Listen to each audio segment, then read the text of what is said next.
Hello, hello, and welcome back to another Author Talk episode of Reading Rule, y'all. As always, I am your host, Dr. Chea Parton, and today I am delighted to be chatting with Becky Citra, author of the Whippoorwill Award-winning Rachel Bird, which was one of those books that is so tender, but also breaks you apart, only just to put you back together in the end. It was so good, and if you haven't gotten a copy of it, I hope that you pick it up.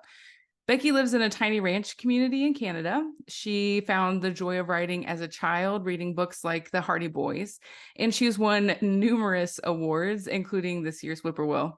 She is the author of a number of other books, including the Enchanted Theater series and the Ellie and Max series. I'll be sure to include a link to her website in the show notes so you can check out more of her work. Becky, thank you so much for being here. Thank you. This is a fantastic opportunity for me. I've been looking forward to this for quite a while. Me too. So the first question I always ask everyone is, could you tell us a little bit about your background, where you're from, and how that's impacted you as both a person and a writer? Okay, well, I am Canadian. I live in British Columbia, and I grew up on the outskirts of Vancouver, which is, of course, a big city. But Vancouver is a bit unique. It's between the ocean and the mountains, and we grew up on the mountainside, really right at the base of the mountains. So even though it was a big city, I had the opportunity to spent a lot of time in the forest. We used to go every weekend on trails up the mountain, which was a real wilderness. Vancouver is really at the doorstep of a wilderness. It was not even unheard of for bears to come down into our neighborhood. And also a lot of forest. We played in the forest as kids. So that's where I grew up. I do remember my favorite holiday as a child. Every summer we would go to a ranch in the interior of British Columbia and ride horses. And I was passionate about horses. Never got to have one when I was a kid, but that's really stuck in my mind. And I always wanted to live in the interior of British Columbia on a ranch. After I graduated from high school, I became a teacher, an elementary school teacher, and left the city right away and started teaching in little rural communities. And that was my first experience living in a rural community. I loved it. I just felt this is where I belong. I will only go back to the city to visit, which I do. I spent a lot of time on First Nations reserves, teaching in small, very small band schools, First Nations. I don't know in the United States if you use First Nations, but that's what we call our Aboriginal people in Canada. And that also became a passion of mine, working with First Nations kids, learning their culture and their way of life. Then I had the great fortune to have my dream come true. I met my husband who had horses, and by then I had a horse as well. And we decided to look for a ranch in the interior of British Columbia. We found this ranch where we live now. We've been living here for 35 years, and we have had horses for a long time here. We're kind of retired from that now. We do go away in the winter a bit, so we have left the horses behind after about 35 years. But this is our home, and it's definitely shaped everything I do. A lot of my books have ranch settings, have horses in them. I taught for 20 years in a very tiny school here near our ranch, and it's where I love to be, and it's I think where I was always meant to be. I remember as a child, a young child, a Christmas gift was a farm set, and I played for years setting up my little barn and my plastic animals. So it's just been really wonderful that I got to live here and make this my life. So how do you think all of that has shaped you as a writer? Well, I think when you live, our ranch is quite isolated. It's an hour from the nearest small town. The winters here are long and cold. You have to we didn't have we really had no television and certainly no internet when we that didn't exist when we first came here. So you have to really, I think you need to be a reader to survive this. And also I had a lot of time in the winters to write, and just the environment, I think. It's sort of an environment of calm and peace in the country like this, and space. And yeah, so I was able to indulge my love of reading and my love of writing. It's the perfect place to write. Not too many distractions. Yeah, it's that like perfect like cabin in the woods, you know. A little bit like that, yeah, Yeah. yeah. Um, Mhm, so I connect quite a bit with your background. I also always wanted horses, and I actually lived across the mhm, street from a saddlery for a little while.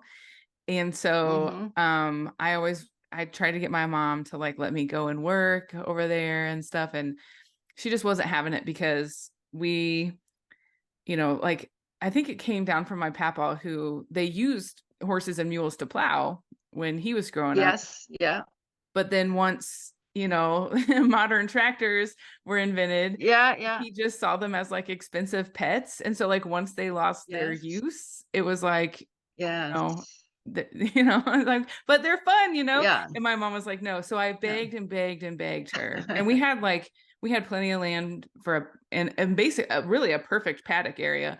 And I begged and begged and begged for a horse. And one year I asked Santa for a horse for Christmas, and I got up and I ran out to like, the back 5 acres of our land and was like looking for a horse, and there was no horse, and I was so upset. And then I came in and I looked under the Christmas tree, and there was like one of those Barbie horses um Oh, no. underneath of the Oh, Christmas no. tree. And I complained to my mom. I was like, I didn't mean a Barbie like toy horse. Like I want an actual horse. And she said, well, maybe you should have been more specific with Santa. And then later, when I Did came, that when work I the came next to find year? out she was Santa, I was like, "What is that, Mom? How could you do that to me?" And she just laughed. She still thinks it's funny. Um, Well, but I still don't have I horses, which asked, makes me sad. yes, I asked for many years. I asked not for a horse because we couldn't have a horse where we lived, but I did ask for riding lessons, Mm. but they didn't happen. But that was really when I became a teacher. I had some money finally of my own, and some independence.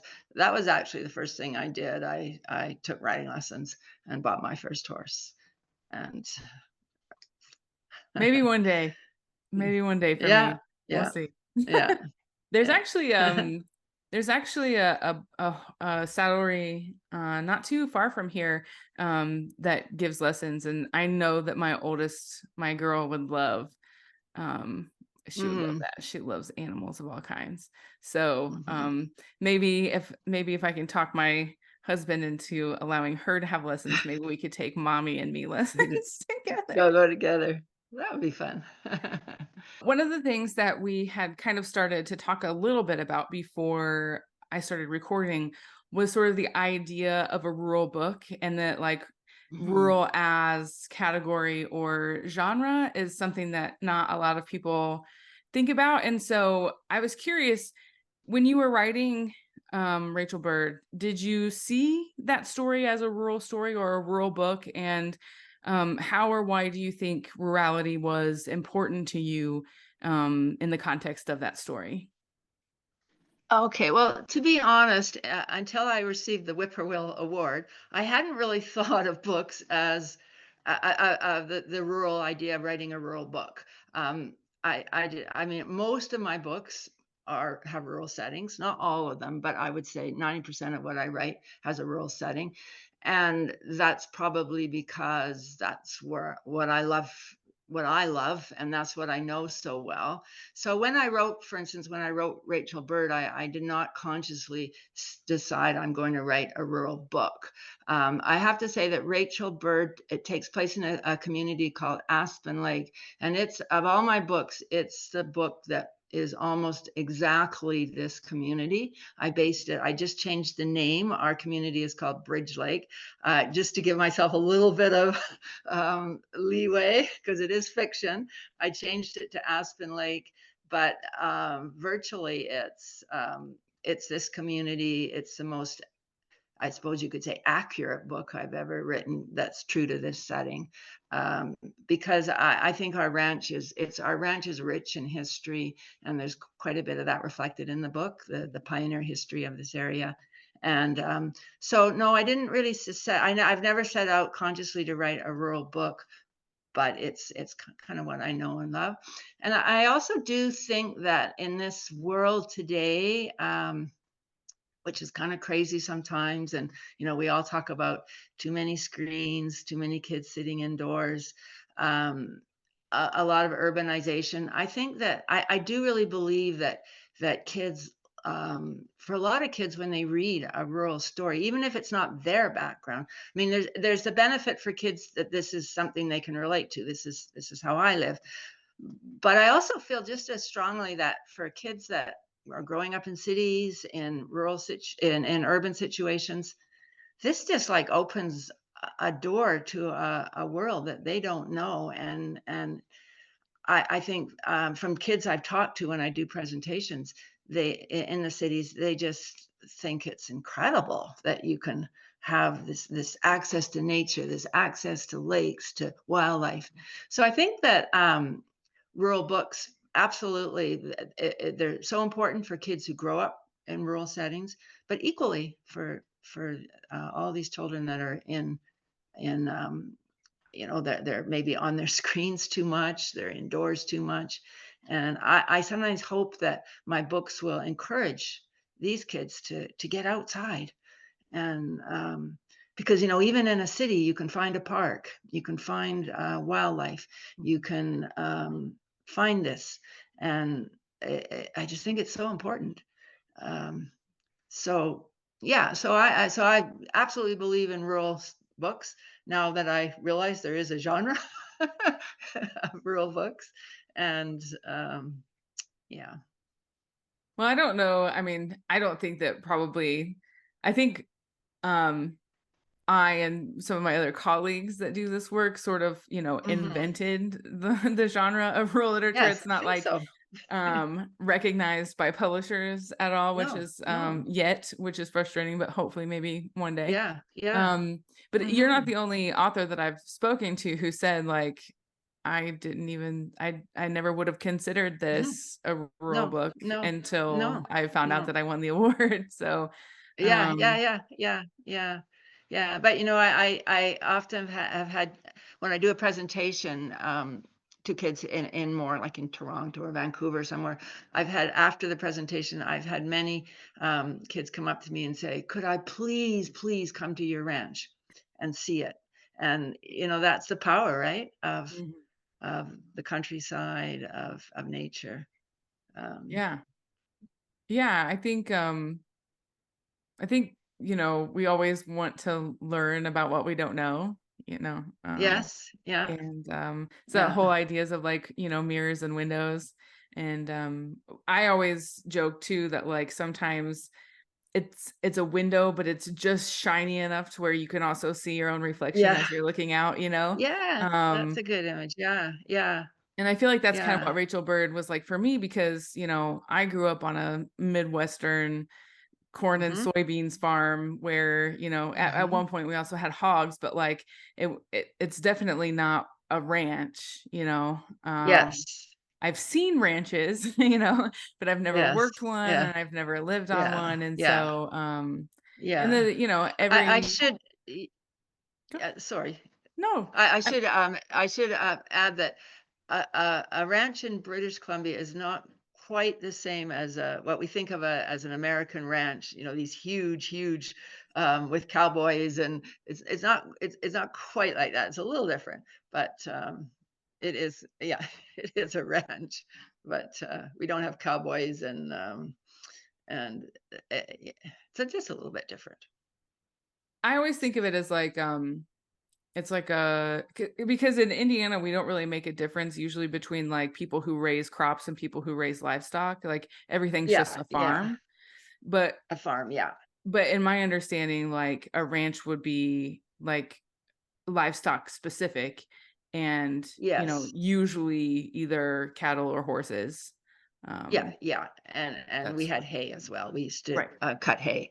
Sure. Yeah, yeah, yeah. Which usually, if you're raising some kind of livestock, you typically You do need grow your own food if you can. Yes. Yeah, Yeah. yeah, yeah, Yeah. yeah.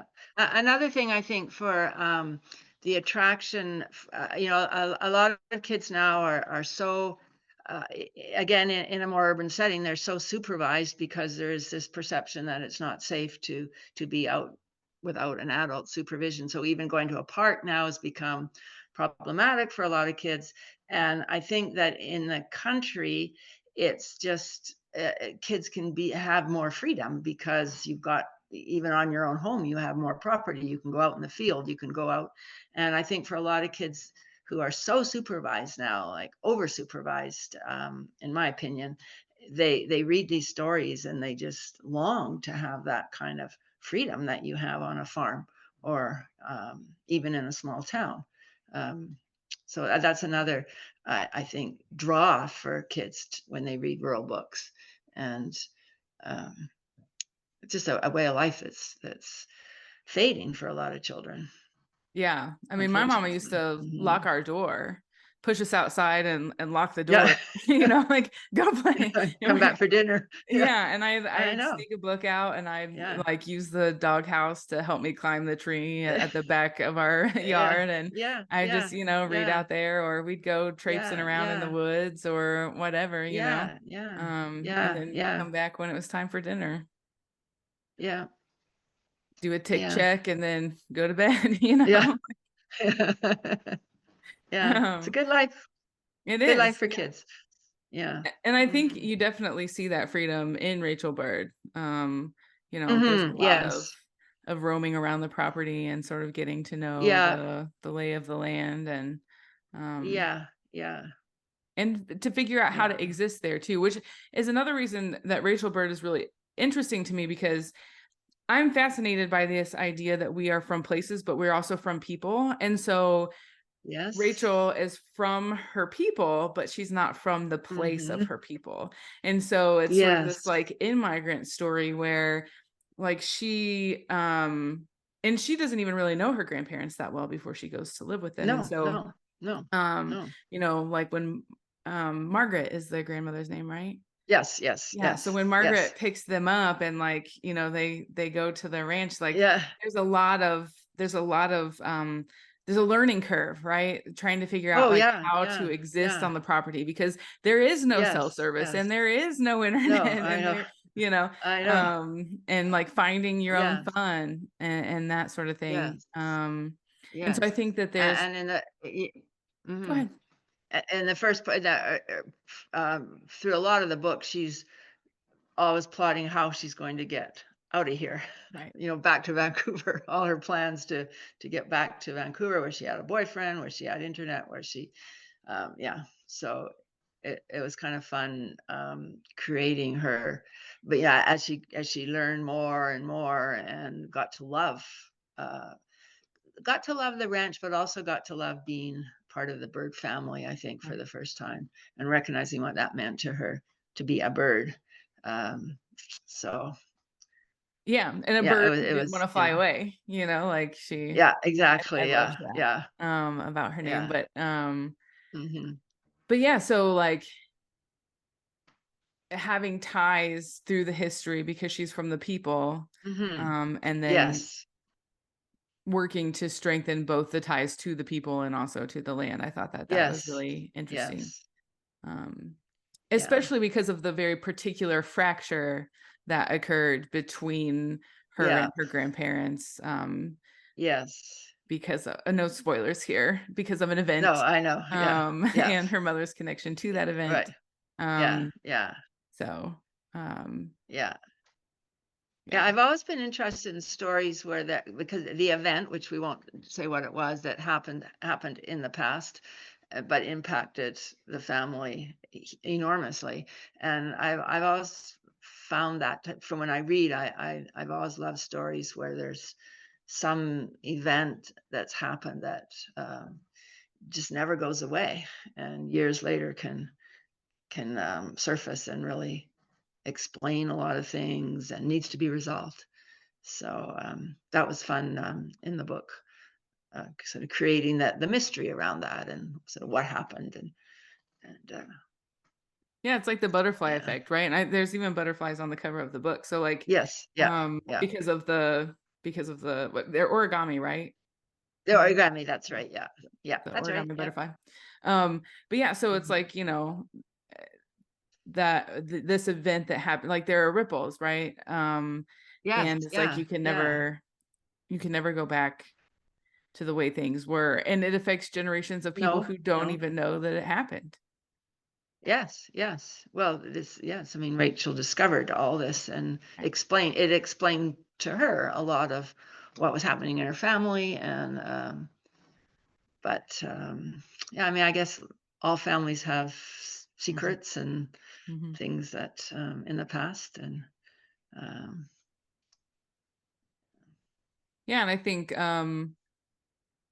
one of the things that I love most about reading is the self-discovery, not only of the characters, but also mhm. of the person doing the reading, and so I think that, that's one of Yes, the reasons why I want rural literature to be a category, to be a genre, because, um, yes, you know, if you want to learn more about yourself as a rural person, like seeing the possibilities of what that looks like across various different types of ruralities, across various different types of rural identities, like, I mean, that's important to have in order to continue to build your identity as a rural person or not, if no longer yes, want to yes, identify yeah, that way, for whatever reason. hmm And um, so I think books like Rachel Bird are really important for rural readers, and to be able to, and I've said this before on many an episode, so sorry to those faithful listeners who have to hear me say this every time, but the ability to go into a bookstore or a library and go to the rural section and know that you're going to find a yes, book yes, that is a mirror for you or a shiny yeah, window yeah, in some kind of yeah, way, yeah, yes, um, yeah. is really No, important, it is and that important. doesn't Yeah, exist right now, hmm yeah. No, which I is agree. I think it is important. yeah. And Yeah. so like that's my soapbox. That's my mission. Okay. Publishers, are you A listening? great mission. Yes. That's great. Yeah. As and um when I pitch my next, book, I will pitch it using the rural, argument. Yeah, because I think it's really powerful. I think Mhm. so too. I think that part of the reason why it doesn't exist is because people just don't think that real people exist anymore. Like everywhere is a city, and Mhm. like it's kind of like Yes. we only exist in the Yes. past. Um, Yes. and I think Yes. Regina Hansen in my interview with her said something to that effect, that someone had asked like a famous publishing tycoon or something, someone like that, like Yes, yes, yeah, what yeah. do you think is going to like what's gonna no longer be relevant to publish? Basically was the Yes. question, and he was like rule books, because nobody People don't do yeah. lives that. There are too many farm Well, books. yeah, yeah, but, since, well, in British Columbia anyways, during COVID and since COVID, there has been a surge of interest in people leaving the cities, and that has very much happened in BC. People wanting to get out of this. I think it was sort of a time of reflection and people searching maybe a more meaningful life. So there's been a bit of an exodus from the cities into the countryside, which will be Yeah. interesting to see how many of those people stay Same. or go back Yeah. because I think there's a bit of an idealistic idea too. Well, I'll get a farm and I'll raise all my food and I won't have to worry about, pandemics or anything anymore and I'll be Mhm. self-sufficient. So there's definitely been that surge in BC. Like I say, whether it will last or not, I don't know Yeah. because There's this, that, yeah. there's that to live here you have to fight. Um, Yes. you know, and so I think it's really easy to romanticize what it takes to Yes. actually, Yes. grow your own food, and Yes. Well, it requires a lot of skills to start with to a live lot of knowledge. isolated. Yeah. A lot of knowledge, a lot of skills. And you can't just call the hen. Where we are, you can't just call the plumber and have him come in half an hour. It just Right. doesn't happen. Yeah. Right. Yeah. Yeah. And you can't get online to watch a YouTube tutorial either. No. Yeah, right. You know, you if like at my Yeah. parents' house, like if there was any kind of cloud cover, like you just forget about it. You're not watching TV. You're not, Yeah. because they Yeah. had satellite or Well, whatever. my It's like, husband's always cutting trees down to try and get better internet access. yeah. Yeah. And I find that like, the older I get, the more I realize I don't know as much as I thought that I knew. Yeah. Yeah. Or like I remember when we moved because I lived in Texas before I moved back to Indiana fairly recently. And the first year I tried to have a garden in Texas, like nothing grew. Nothing. And I was like, what the Yeah. heck, man? It's like Yeah. because I didn't understand the Yeah. soil. Yeah. Yeah. Yeah. Indiana Yeah. soil is so Yeah. fertile. Yeah. You Yeah. drop some heirloom tomato seeds on the ground, they're gonna grow. It don't matter, They're whether growing. you want them to or not, Yeah. like they're going to. um, but Texas, Yes. where I was, definitely Yes. wasn't like that. And so having the knowledge Yes. of how to do those things is Yes. is really Yes. important. And if you don't have Yeah, it, well, you have to struggle. on our ranch, it is possible. We're quite high elevation, and Mm, even though you can get afternoons in the summer where it's almost 30 degrees, it can drop below zero at night. yeah. So that's the first thing you learn when you garden here is that there could be a killer frost any night of the year. Have your covers ready to cover Mhm. your beans and things. And you see people who new to the area and they're putting out all their tender little tomato plants and bean plants. And I'm thinking, this is not going to go well.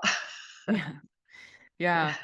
Yeah. We need to seed our yard right now, and we really it's we've been dragging our feet, but I'm like, I mean, the first like 10% frost day is in September and it's Hmm. September. Like we Yeah, yeah, we yeah, really yeah. need to get this grass seed Yeah, down or we're gonna be hurting. yeah, Um yeah. and it was funny, I was talking to my husband and he was like, "Yeah, I really need to get it in, but it's just been hard to find the time because we work, we've got kids, we're busy, whatever." Yeah, And yeah, and busy. I said, he said it's gonna start getting cold soon. And I was like, well, I don't know. Did you check the Farmer's Almanac to see what the winter's supposed to be like? And he was like, do you people really believe in that stuff? And I was like, man, it's pretty accurate a lot of the time. Yeah, yeah. But yeah, so I think there's a huge like TikTok homesteader movement of people, Mhm. you know, Yes, I know. Yes. giving tips and tricks and Yeah, things like that. yeah. There was even like a show I think that's like one of those like Save My Homestead Yeah, kind yeah. of things. Yeah, there's a lot out there now on homesteading, young people wanting to homestead, which I think is really neat. I think And, so too. yeah, I think it's great. And yeah, I think it's good. definitely better for the Let's see. environment, probably. Yeah. Yeah, yes, yes. Yeah. Okay, so one of the other questions, especially that I like to ask for teachers who might want to share this with their students, Mhm. is to ask about your writing process, what it looks like for you when you Okay. are sitting down to write a book. Okay. I'm actually a pretty disciplined writer, and I think that I think that's quite key to actually completing a novel. I think it does require some discipline. I love to write, but I can't say that every day it's a joy when I sit down. Sometimes it's really hard, and it's not like I sit down and it just. I met one author and she said, "Oh, I just can't wait to sit down at my keyboard, and it's just like I'm so happy the whole time I'm working on my book." And I was very envious of that because that is not the case for me. I'm drawn to write. I just love it, but it's hard sometimes, and especially the difficult scene or the part that's not working very well, or the days where you kind of think, this story's just I loved the story yesterday, but today I don't. And so for me, that's where the discipline has always been really important. So once I actually start, I'm just gonna take a quick sip of water here. Sure. Once I actually start, I have kind of a period of time where the story's incubating in my head, where I'm thinking about it a lot, and I make notes. I use a lot of recipe cards. I jot down scenes on that, just do a lot of thinking, doing a lot of visualizing about the story. And before I even start the first draft, for me, I need to know the beginning and I need to know the ending. Mm. And sometimes the ending changes, and it did in Rachel Bird, but I do find I have to know where I think I'm going. So once I've kind of got the idea, I've got a lot of thoughts, I've got a beginning and an ending, then is when the real discipline comes in, and I set up kind of like a schedule. I'm an early morning writer. That's my best time. And I know there's two ways you can do it. You can do a word count. I'm going to write so many words a day, or you can do I'm going to write for 2 hours or 3 hours or 4 hours a day. I've tried both. Um, the 2 hours, 3 hours a day doesn't really work because you can sit and accomplish nothing in 3 hours, and then you think, okay, I can go. So I go with the word count, and it's a minimum. Once I'm on my draft, it's a minimum Monday to Friday, and I set it very low. I set it at 500 words a day, which is not a lot. Usually I go way past that, but sometimes it's agony to get to the 500 words. But I figure if I set it too high, it's just overwhelming and Mhm. discouraging. And and even if you write 500 words a day in a year, that's a lot of pages. So it works. And I keep track of that in a little notebook, how many words I did. Um, the weekends I don't I don't do a word count, but the weekends is when I would read over what I've done during the week, make notes, just go for a walk, think about how the story's going, and just kind of recharge my batteries because I do find writing hard, tiring at times. It takes a lot. It takes a lot out of me, so I kind of need that weekend to think, okay, I don't have to write any words on the weekend, but and then I'm usually really keen on Monday to get going again because I've usually jotted down lots of ideas and yeah, so that's what I do. And then when I finish the first draft, I let it sit for a little bit Mm. and then I do a second draft. But this, I don't start sort of from page one and rewrite the whole book.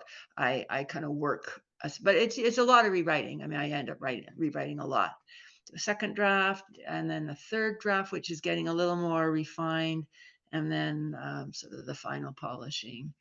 And I will tell you with Rachel Bird, though, I wrote Rachel. It's a YA and young adult, and I wrote it for initially as a middle grade book, Mm. which is for 8 to 12.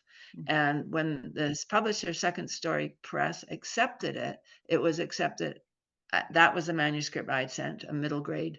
Rachel was 3 or 4 years younger, Mm. and the story was much less complex. It was basically the same story, but much less complex. And the publisher accepted the book and then got my contract. And then they said, we really think this would be the story is so powerful and you could do so much more with it if you could go to an older audience. Mhm. And of course that meant um, basically starting from scratch. And my first reaction was, no, I can't do that. But I started thinking about it and I thought, then I started thinking all the things I could add if Rachel was older and could, because there's some dark moments in the book Mhm. and they weren't in the middle grade version because, there's sort of so much you can do with 8 to 12-year-olds and so much you don't want to put in. So I started imagining all these scenes where Rachel was 3 or 4 years older. She could have, and then I decided, yes, that's what I wanted to do. So that was a little bit different. So that had to be rewritten right from page one, which Yeah. was a bit because, a 12-year-old and a 15, 16-year-old do not talk the same way. They do not. It wasn't just a case of changing ages and adding a few events. It was her whole voice had to change because Right. she was now a teenager who had a boyfriend and yeah, so that was interesting. So that can happen. That can happen. I mean, for me, I do find when I work with publishers, I've had the luck to have great editors And my first reaction when I first get the first feedback from the editor is, I don't, a bit of resistance. And then I think about it and I think, well, they're really right. That could be way stronger. That could be way better. And it always makes the book better. So for me, that the editor that I work with is a huge part of the process. Yeah. And I think it's also really, really important as a writer to be open to not so much criticism isn't maybe the right word, but to feedback and I mean, I think we all resist at first. Mhm. No, I don't want to change this. But I've always been really open to feedback. And I think that's a real key to writing. I think you have to um, I think the biggest mistake is when you write something, you think it's perfect, you don't want to change a word. And if you, I remember reading once, if you think it's perfect, it's not. And I think that's really true. So yeah, so that's a big part of it for me too, is the revision, is getting some feedback, and not being afraid to reapproach the story a little bit and make changes. And I think that's the biggest difference between like the way that like published writers, like writers who are writers for their job, the way that they work and the Hmm. way that they understand writing versus like the way that students in English classes are taught to Yes, approach writing. Um, and so I yes, think like, teaching students to want to maintain or to I don't know, preserve the integrity of the story, to do what's best for the yes, story, or to do what's yeah, best for the yeah, essay, or to do what's best for, like, whatever yeah. genre or piece of writing, what's best for the poem, whatever, to keep Yeah, that at the center rather than, like, how much work it's gonna be for you. Um, exactly, because exactly, I know. because I've I experienced the exact that's same so thing. true, yes. Yes, Um and I was helping a woman with a book once, in our community, and, um, I read her manuscript, and I made some there was some potential to it, but I made some suggestions, and she said, "But that would mean I'd have to rewrite the whole first chapter," and I said, "Yeah." That's the name of the game. And she didn't want to do that. And I said, well, you know, that you have to be prepared. And also, I find too that in a first draft, I write some scenes that I sometimes labor over and I really like them. And then in a subsequent draft, I see that they really add nothing to the book and they need to go because in a revision, I do find that I do a lot of cutting, Mhm, paring down, mhm, and it almost always makes it stronger, even within a sentence when you take out some words. right, And certainly you look for these scenes that you really like the scene, but it actually adds nothing to the story. And those are hard. Those are hard to chop, especially if you worked really hard on them and you think, oh, I spent days writing this scene and it's actually quite good, but it's not serving any purpose in the book. right, And once they're gone, the book tightens up, it mhm. reads faster. And I do think for today's readers, you do need books that read fairly quickly. Pages and pages of description are just not they're not cutting it anymore. Kids of today are used to a faster paced entertainment, and they want their stories to move along quickly. Well, I think, So, there's historical precedents for that too. I mean, like, Edgar Allan Poe refused to mhm. write a novel because he believed that short stories were the, the best form because you could sit down and read the story in a sitting, and you didn't need to Yeah, use yeah, bookmarks, and you didn't have spend it. to, Yeah, take yeah, breaks. yeah. Um, so, I mean, Yeah, well, yeah. it's not just No, it's today. true, yeah. No, no, that's true. But I also think, I think I read a piece recently, about the desire and the demand for shorter novels, right? Like that not every novel Mhm, has to be like mhm. a 400 page Yes, opus or yes, whatever, like, yes, um, yes. and sometimes if you kill a darling, that darling can turn into something else, like if you've got a Yes, really well, great yeah, scene or whatever, you exactly. can make Yes, it into a whole different project. It doesn't have to be yes, gone and forever. yeah. No, no, and there's also you can try and convince yourself, there's the adage, everything you write is practice. So you can Mhm. say, well, that scene was practice. Um But yeah, there's a great story. Just thinking of changing things. Jean Little's she's deceased now, but a very well-known Canadian children, probably the most well-known Canadian children's author. And she told a great story where this is back in the days where you submitted your manuscript in the mail in a big brown envelope, and she was, at the post office about to slide this big brown envelope into the mail slot, and she was just standing there reflecting, and she just suddenly had this realization that she had told the story entirely from the wrong character's point of view. She had chosen the wrong point of view character. And she kind of stood there with this big brown envelope in her hand. What do I do? And she took it home and rewrote it. And I think, she's a very, very well known author, very successful author.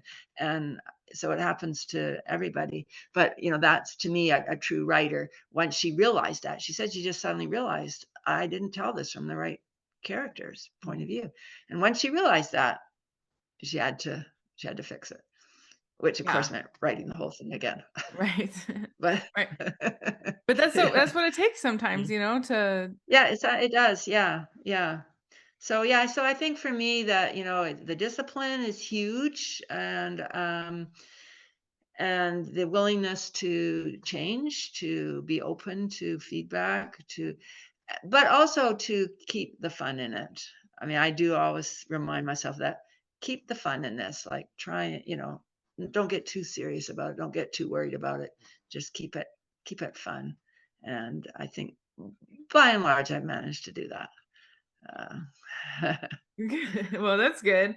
Um, yeah, yeah. I've been working on a project recently and writing back and forth with a writer buddy, and I was sort of like bemoaning the fact that like I wasn't where I wanted to be because other things had come up, and he was like, listen, don't push. Like what's the rush? Yeah. Like what's the Yeah. like Yeah. don't make it so it's not fun. If you make it so it's not fun, Yeah. your Yeah. Yeah. manuscript isn't gonna be fun either. So Yeah. Yeah. Yeah. Exactly. And I think if you write a book I mean, I think the best books are books where the author has had fun writing it mhm, and feels passionate about the book and has fun.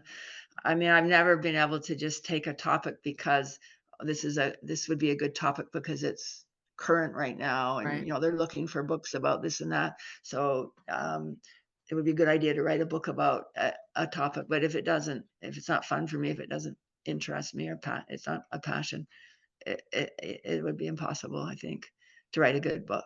You could write maybe a competent book, but not a good book. Right. Yeah, I think that's Um, really important too. Yeah. yeah.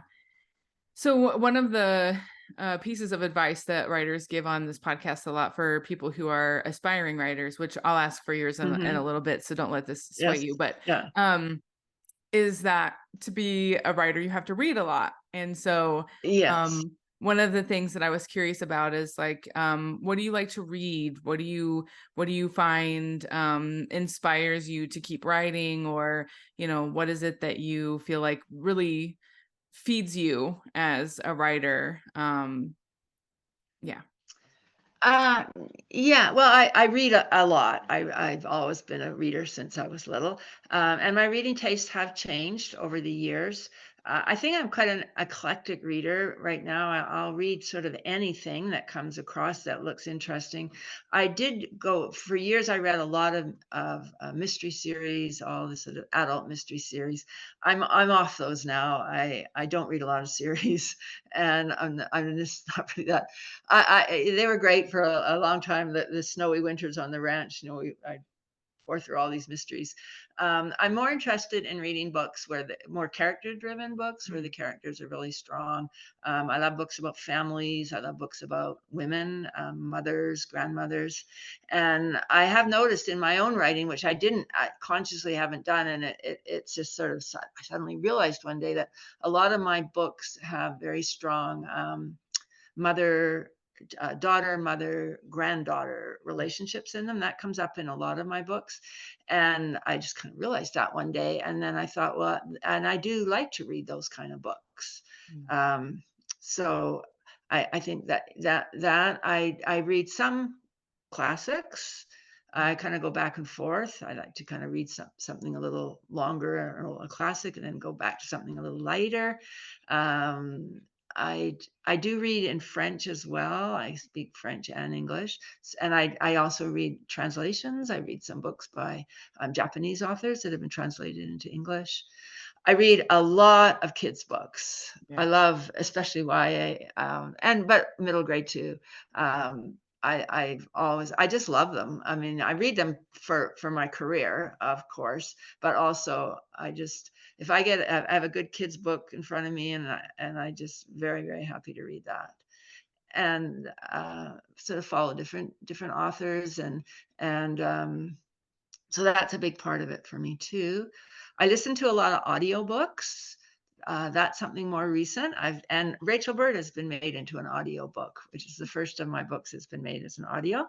And a great narrator for that. Um, Her name's Emma Love. She's an actress from Vancouver. So that's fun. So I love an audiobook. It's a different type of reading for me. I tend to read fast, and the audiobook slows me down a bit because you hear every word.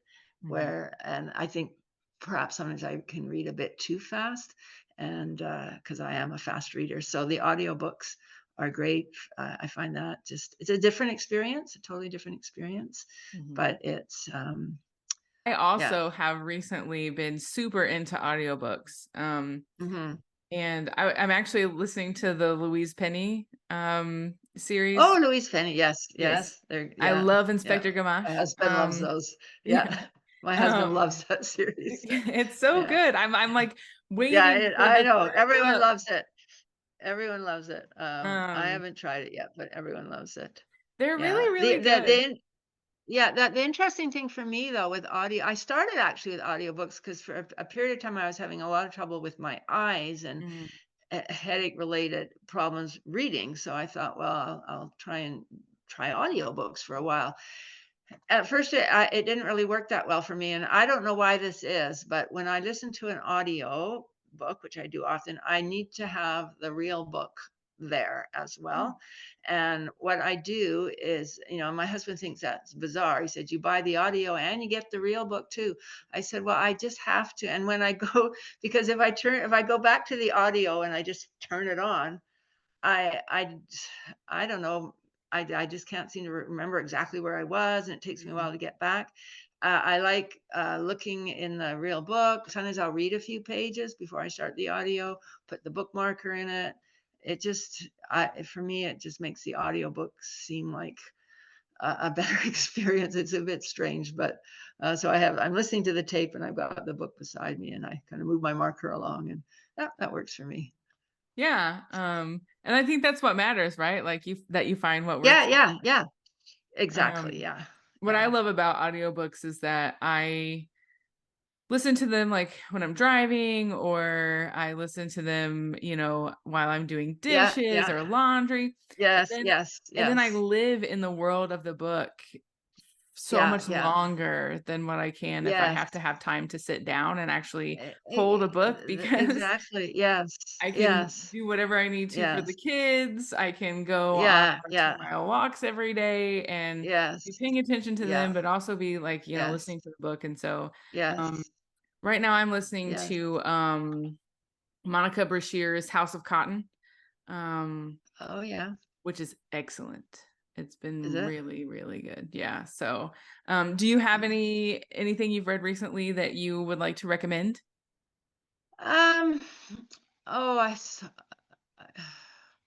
I'm actually reading right now a French classic, by Zola. I've never read anything by his. I'm listening to that as an audio.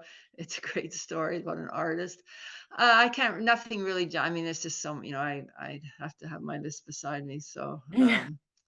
but yeah, and Okay. our daughter grew up on the ranch, and I remember we got her.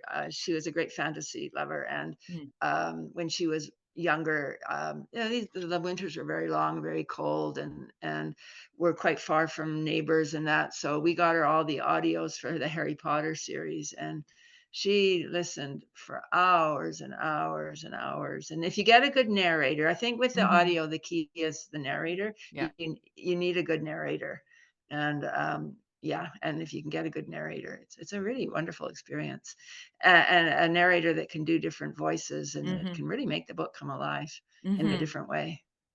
Yeah, I Yeah, love the narrator of the Louise Penny books. I just love the timbre of his voice, and yeah, I just yeah, really it's really well done. And so is House of Cotton. mhm, The narrator who does that, I can't remember her name right now, but she does mhm, all the voices, and it's very, very good. mhm, Um, mhm. do you have any future projects that you would like to tell us about, or that you Well, can tell us about? I do. I actually, have just finished, not submitted yet, but finished a sequel to Rachel Bird, and, Oh, yay, that's so exciting. yeah, so I'm quite excited about that. I don't normally do sequels. I have done some series in the past, but that's not usually what I do, and, but when I finished Rachel Bird, to be honest, I just absolutely, fell in love with Rachel. I just love Mhm. her, Yeah. and the characters. The characters were so alive to me in that book, Mhm. probably more than many of my books. Just they just and I think because the setting is here, basically, it's the Yeah. same place. So it's a very important book for me, and I just thought I just want to keep writing about Rachel. So I did come up with an idea. I felt there was a lot more that could be said in her Yeah. life.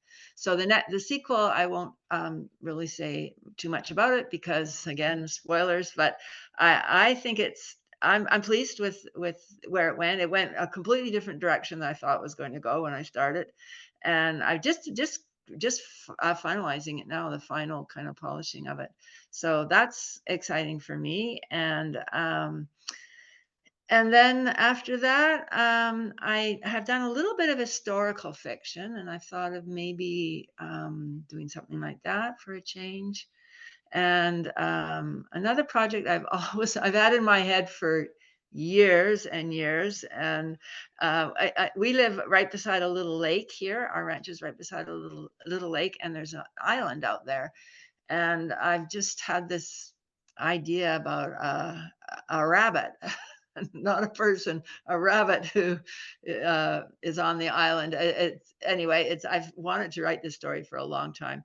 Writing animals where your animals are the main characters, I've always been sort of cautioned away from that. Publishers don't really like them, but there are some great ones that have been written. Mhm. So I'm thinking, well, maybe it's time to plunge into that. And the one area that I'm not really wanting to write about is um, uh, sort of the urban teenager or 12-year-old, because their world now of social media and that I'm just not that familiar with it. And Mm.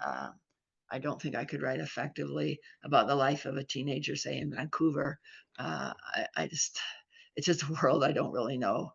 And that's why I'm just sticking to the rural communities where there's not great internet access, and I don't have to, I mean, I don't have to get too worried about my social media is accurate or not. Yeah. I mean, you can always Um, do research, but sometimes that's just super onerous. yeah, well, yeah, yeah, and I know that some of my writing colleagues, and I don't think this is a good reason to write historical fiction, but they're starting to look at historical fiction because they're so overwhelmed by trying to write. It's a real challenge to write about contemporary youth, Mhm. and with this the internet and social media, because it changes so fast, Yeah. and so your book can become dated so fast. Yeah. And so and you do have to know what you're talking about, because teenagers will pick out instantly Yeah. if you're writing stuff that just is not really true. Yeah. So yeah, I do have some colleagues that say, I'm going to start writing books that took place 100 years ago, so I don't have to worry about this. That's so But not a funny. good reason to write historical fiction, but tempting sometimes. So yeah. Um, I love a good historical fiction story. Mm, Um, it's it's one of my favorite genres. I like mysteries, I like thrillers, I like historical fiction. I like pretty much everything. I'm not a huge fantasy yeah, yeah, person. If it's magical realism, I can get a little yeah, more into yeah, that, but yeah, like where you're building an entire world, like that's hard for me. yeah, yeah, Um, yeah, but yeah. yeah. Well, I think we're drawing to a close here on our hour. Okay. But I will Okay. ask you the last question that I always ask everyone, which is, what advice do you have for young folks or teachers who want to pursue writing as a hobby, as a side hustle, or as a career? Well, my advice for young people would be just to write what you want to write what you like to read. I think is always good advice, and to write what interests you, what your passion is, and to keep it fun. I think too, you have to look at your objectives. If your objectives are to get published, then I think you have to be practical too, and you have to do your research, find out what is being published. And so I think there's that. But, everyone's goal is not to be published. And writing can be so many things. And journal writing, just writing stories for yourself, writing poetry, writing letters. I think there's been a bit of resurgence in people going back to writing letters to their friends. So I think, yeah, it's important to realize that writing, it doesn't have to be to be published, to be paid. But if that is your objective, you have to look at it in two ways. It's my passion, I love it, but also writing is a business for publishers, and you have to be aware of that and realize that if you want to get into that world of being a published writer, sometimes there's going to maybe be things that you'll have to do that you don't want to do. And but there's so many easier ways to make a living than writing a book, so you have to love it and you have to keep it fun. That's probably the most important thing, is to and not be too judgmental. They talk about the little sort of critic that's sitting on your shoulder all the time when you're typing, saying that's not very good or that's not, and to just silence him and write what you love to read, I think. And I often say to myself, would I want to read when I'm writing book? If when I was 15, would I wanted to read this book? Mm-hmm. And for Rachel Bird, my answer to that is yes. When I was 15, I would have loved to have a book like Rachel Bird to read. So I think that's really important too. I'll just say thank you so much for Well, braving the internet connection and for making time to talk with me. Congratulations on your Whippoorwill Award. Rachel Bird was a beautiful book, and I really loved it. And I hope that listeners of the podcast will go out and get a copy and recommend it to their rural readers, because it's so good, so excellent. And I'm just really glad to have gotten the chance to meet you and to chat with you. So thanks so well, much for being here. well, and thanks so much for having me. It's been an absolute pleasure. And I think what you do is absolutely wonderful. And it's been a real pleasure to talk to you. Thanks so much for this opportunity. And get your grass seed in. I know. We really got to get out there and get it and get it done. Yeah.